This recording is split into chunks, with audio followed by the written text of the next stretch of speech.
मी या कंपनीच्या कोणत्या हुद्द्यावर आहे माहित नाही तुला? Board of director. या कंपनीच्या बोर्ड ऑफ डायरेक्टरचा एक सदस्य म्हणून मला जे प्रश्न पडतात ते मी विचारू नाही. हे बघे आणि काय करतोय काय मी? नूतन मॅडमनी मला जे काम सांगितलंय ते करतोय मी.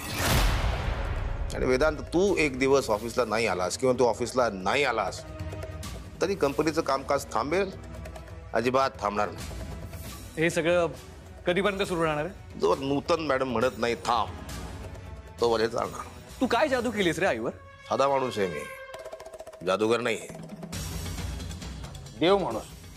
हे बघ, तुला ना शेवटचं सांगतो मी, हे सगळं बंद कर. नाही तर काय करशील? तुला कधीपासून सांगतोय हे डोक्यात राग घालून घेणं बंद कर. इतका राग काही कामाचा नाही. छोट्या छोट्या गोष्टीमध्ये तुझा जो इगो तू पाळलायस ना तो जरा बाजूला ठेव. विनाकारण आहे ते सगळं, अनाठाई आहे सगळं ते.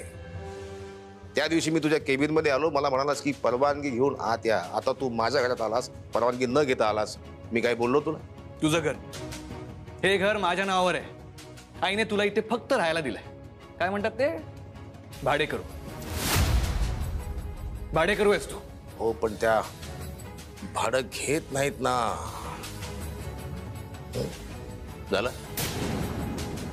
काही चहा पाणी? आजही ऑफिसला नाही जायचं.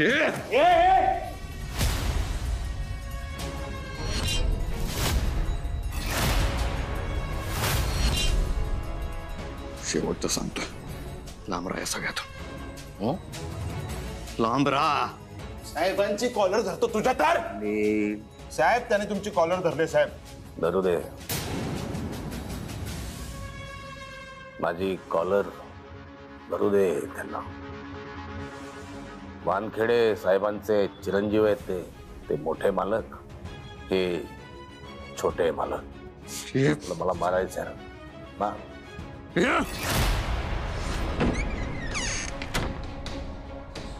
वेदांत, अरे काय करतोस तू? शांत हो. अमूल्य, कशी आहेस? वेदांत, तू तू चल इथून. अमूल्य, तू का आलीस इथे? तुझ्यासाठी आली आहे ती. मला कळलं तुमचं एकमेकावर प्रेम आहे ते. मॅडमने सांगितलं मला, याच्यासारख्या मुलाला तुझ्यासारख्या मुलीची गरज आहे.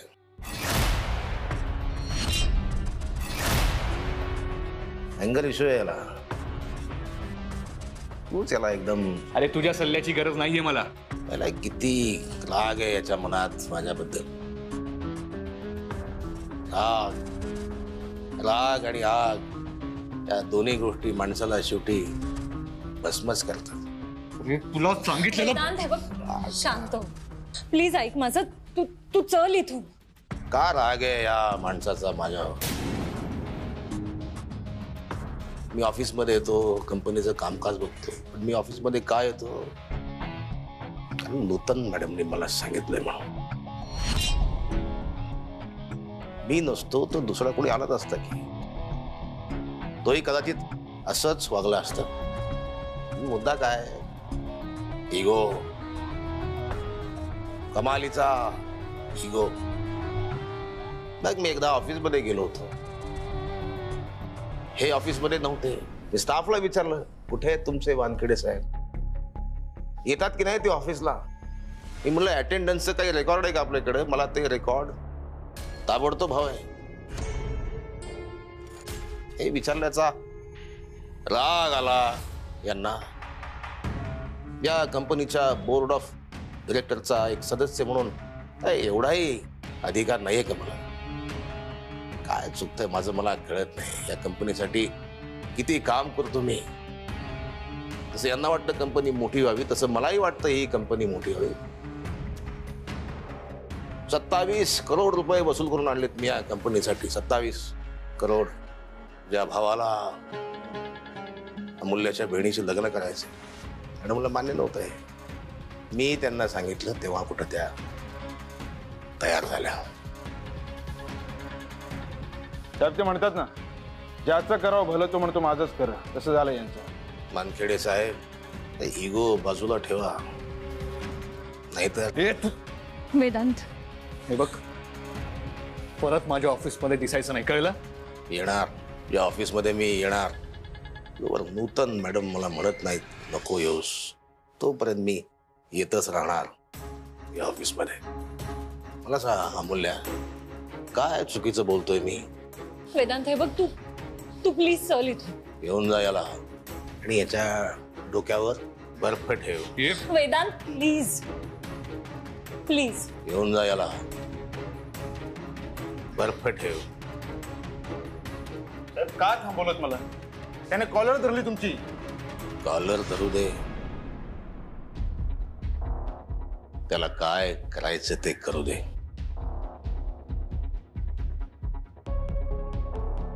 मेंदू वापरून खेळायची लढाई आहे, डोकं वापरून खेळायची लढाई आहे. त्याला ताकद वापरू दे, आपण डोकं वापरू.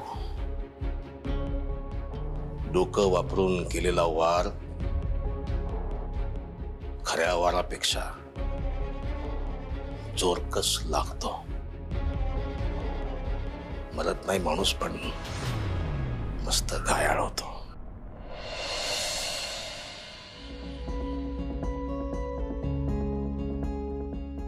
का वेदांत, का केलंस असं?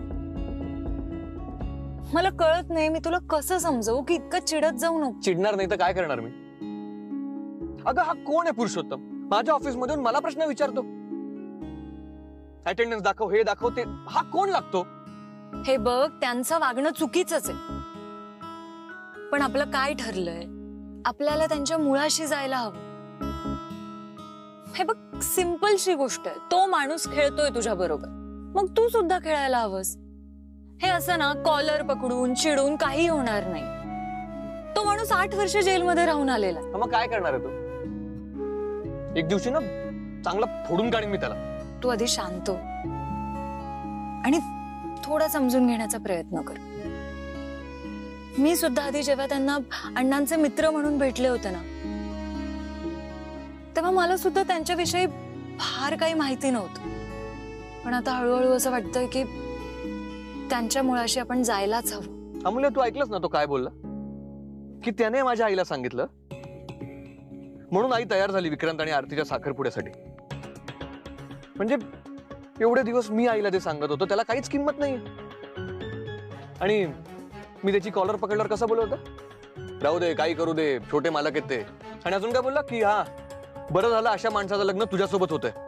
काय? अरे हो हो वेदांत, पण मग आता तू काय करणार आहेस? दारू पिणार आहेस? नाही, मी सांगितलं ना तुला, फक्त सेलिब्रेट करताना. गुड. बरं मला सांग, आत्ता आपण काय करायचं? तुला घरी जायचंय का सोडू मी? अजिबात नाही. जोपर्यंत तू शांत होत नाहीस ना, तोपर्यंत मी इथून हलणार नाही. म्हणजे पूर्ण रात्र गेली ना तरी चाल. मी वाटलंस तर आईला सुद्धा मेसेज करून सांगते मी वेदांत बरोबर आहे. Okay.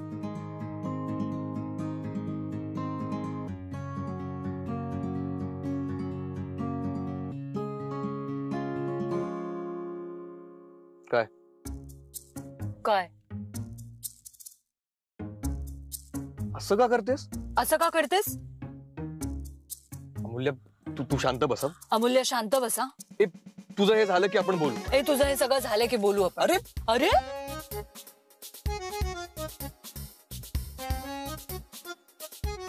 I love you. I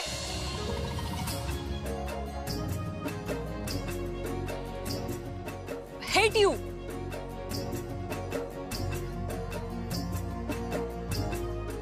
चला, फायनली हसलाच बाबा एकदाचा.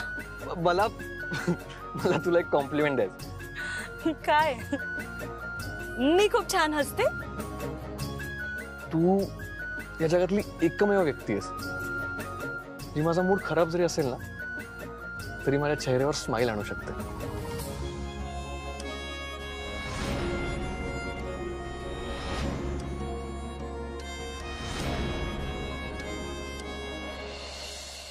ऐका ऐका ऐका, हे अमूल्य, कोणी आहे का तिकडे? अमूल्य, ऐका. अगं अमूल्य आत ये. तू तू काय करतेस? बाहेर का जातेस? अरे वेदांत, मला सगळ्यांना सांगायचंय. काय? वेदांत वानखेडेने मला कॉम्प्लिमेंट दिली. Oh my God.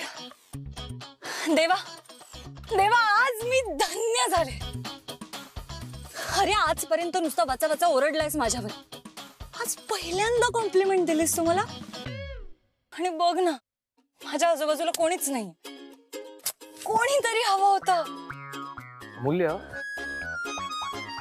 ऍक्च्युली तुझी मेमरी वीक आहे. काय? तुझी मेमरी वीक आहे. कशी? कारण मी तुला पिकनिकलाही कॉम्प्लिमेंट दिली होती तुझं गाणं झाल्यानंतर. चल, काही पण. अमूल्य, तू विसरलीस. विसरले म्हणजे? तू मला कधी कॉम्प्लिमेंट दिलीच नव्हती वेदांत, म्हणून मला लक्षातच नाहीये ती. तुला ढ आहेस, ढ. मी ढय? हो. तू ढयस का? मी का? का म्हणजे कॅल्क्युलेशन साठी तुला कॅल्क्युलेटर लागतं ना, मला नाही लागत. म्हणजे तुला एक साधी कॉम्प्लिमेंट लक्षात राहत नाही अमूल्य. Good morning.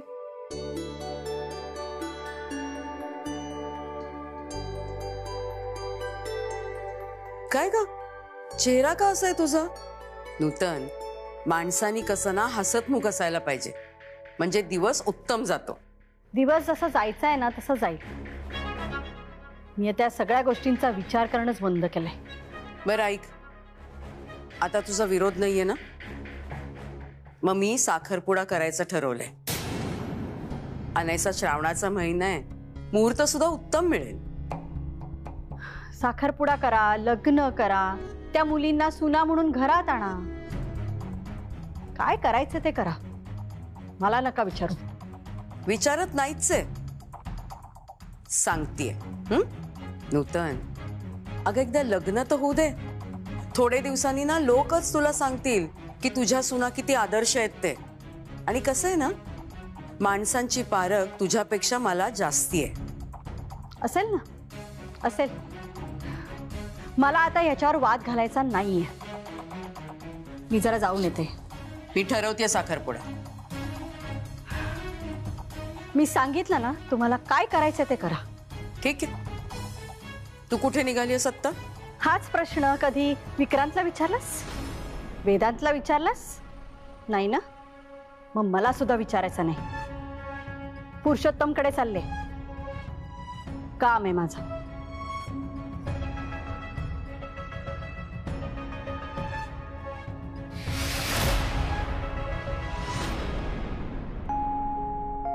ही साखरपुड्याची बातमी ना आत्याला द्यायलाच हवी.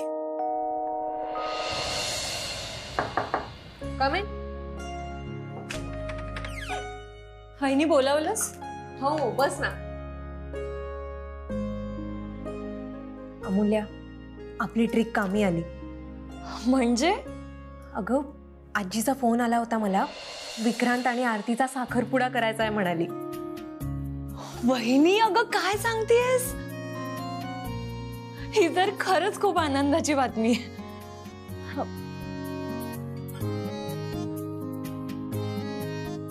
अगं पण नूतन काकू? तिची तशी काही हरकत नाहीये.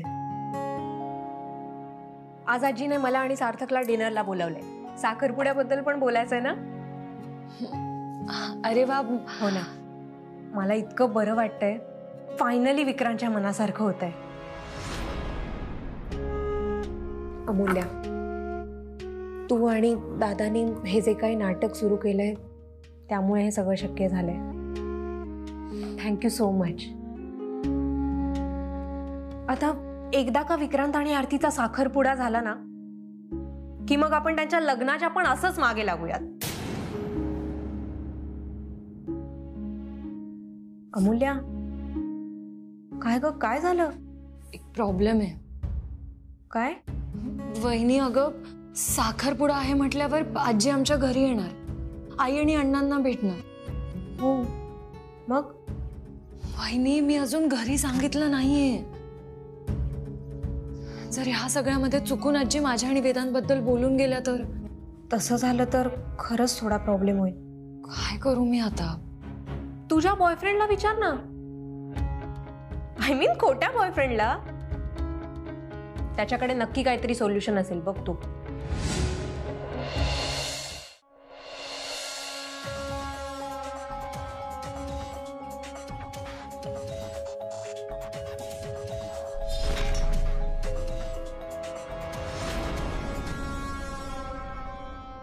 काय रे, काय झालं? साहेबांना ताप भरलाय सकाळपासून. काय?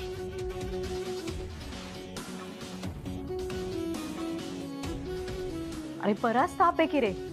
आता कमी आहे, मगाशी वाटत होतं चटकाच बसेल. अरे मग डॉक्टरकडे का नाही नेलं? कसं नेऊ मॅडम, तुम्हीच बघा त्यांची अवस्था बघा. साधं साधं उठता येत नाहीये त्यांना. पण झालं काय असं एकदम ताप भरायला? अरे आता बोल ना काहीतरी, काय झालंय? मॅडम, वेदांत वानखेडे साहेब इथे आले होते. काय? साहेबांना बोल बोल बोल त्यांच्या अंगावर धावून गेले, त्यांची कॉलर धरली, त्यांना मारणार होते. काय करू मॅडम, मी त्यांना थांबवायला गेलो तर साहेब मला म्हणाले, सोन्या, वेदांत वानखेडे साहेब आपले छोटे मालक आहेत, त्यांना पण काही करायचं. मी शांत बसलो. अरे मग मला कालच कळवायचं ना. साहेबांचा मोठेपणा. वेदांची एवढी हिंमत की इथे येऊन त्यांनी यांची कॉलर धरली. हे अति होत चाललंय. मी बघते काय करायचं ते. आता ह्यांना डॉक्टरकडे न्यायला पाहिजे आपल्याला. तुला माहिती आहे का इथे कोणी चांगला डॉक्टर? अण्णा अण्णा अण्णा. अरे काय म्हणतायत हे? मला डॉक्टरांचं नाव माहित नाहीये, पण त्यांचा दवाखाना कुठे मला माहिती. बरं, चल चल मग लवकर. हो. उठा.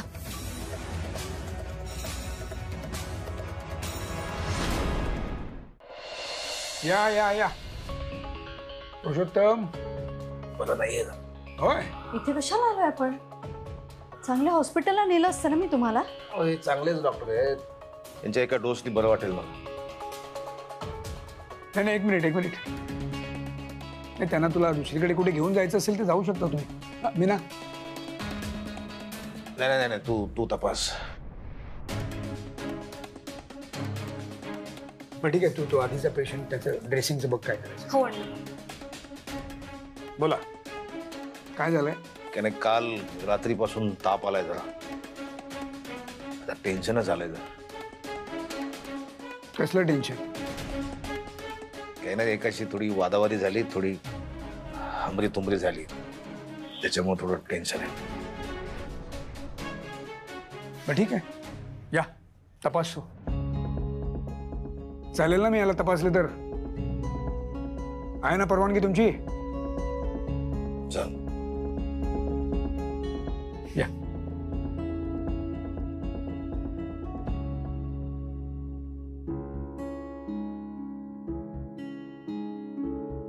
श्वास घ्या, दीर्घ श्वास घ्या. ठीक, उठ. आहे थोडा ताप आहे, आणखीन काही त्रास नाही ना? फक्त ताप आहे. सध्या काय साथच आहे तापाची. अरे काय करू, इंजेक्शन देऊ? नाही नाही, इंजेक्शन नको, इंजेक्शन नको. बर, या. हळू बस. ठीक, काही गोळ्या लिहून देतो, त्या घे. आणि शक्यतो सध्या तेलकट तिखट बाहेरचं काही खाऊ नकोस. टेन्शन घेऊ नकोस रे कसलंही. अरे कामच तसं आहे, जबाबदारीचं टेन्शन येतच.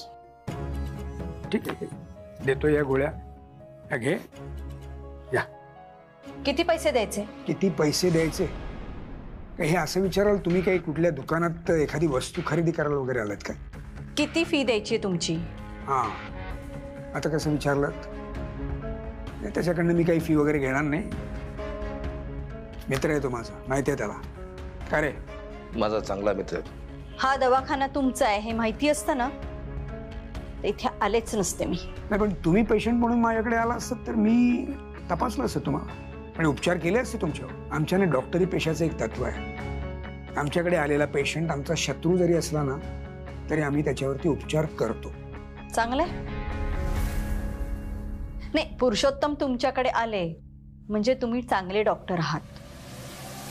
ऑफकोर्स चांगला आहे, नाही, डॉक्टर म्हणून तो चांगला आहेच मी, पण एक बाप म्हणूनही चांगला आहे. योग्य वेळी योग्य त्या माणसावर योग्य उपचार करता येतात मला, एक डॉक्टर म्हणूनही आणि एका मुलीचा बाप म्हणून. चला चला. काळजी घे आणि ते औषधं घे वेळेत. येतो.